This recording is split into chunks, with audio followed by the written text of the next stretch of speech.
Party పొత్తులో భాగంగా ఈ హిందూపురం సీటుని విస్మరించడం, అందులో ప్రత్యేకించి నేను పోటీలో ఉన్నానని 6 నెలలుగా ఇక్కడ కృషి చేస్తున్నప్పటికీ కారణాలు కుంటి సాకుల వల్ల ఈ సీటు కేటాయించకపోవడంతో నాకన్నా ఎక్కువగా ఇక్కడున్న ప్రజలు భావించి, లేదు మీరు నిలబడాలి, మీరు మా కోసం వచ్చారు, మేము మిమ్మల్ని మోస్తాము, మీరు మాకు కావాలనేటువంటి వారి యొక్క ఒత్తిడి, వారి యొక్క ప్రతిపాదనకు నేను అంగీకరించాల్సిన పరిస్థితి వచ్చింది.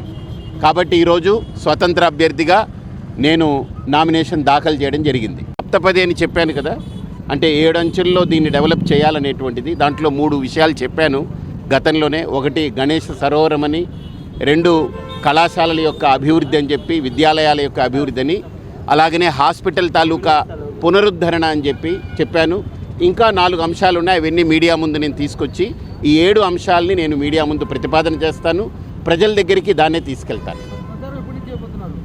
ప్రచారం ఖచ్చితంగా గుర్తు అనేది వస్తేనే గుర్తింపు ఉంటుంది. కాబట్టి ఆ గుర్తుకు అప్లై చేశాము.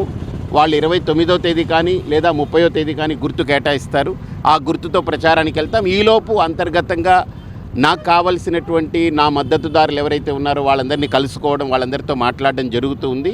అందుకే భారతీయ జనతా పార్టీకి ఖచ్చితంగా నా వల్ల ఎటువంటి ఇబ్బంది కలగకూడదని నేను స్వచ్ఛందంగా రాజీనామా పత్రాన్ని కూడా నేను అందజేస్తున్నాను. కాబట్టి ఇది నేను అందజేయబోయేటువంటి రాజీనామా పత్రం.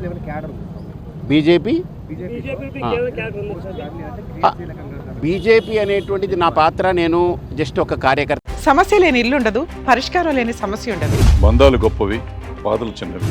మీ సమస్యని మేము పరిష్కరిస్తాం. రండి, మాట్లాడుకుందాం.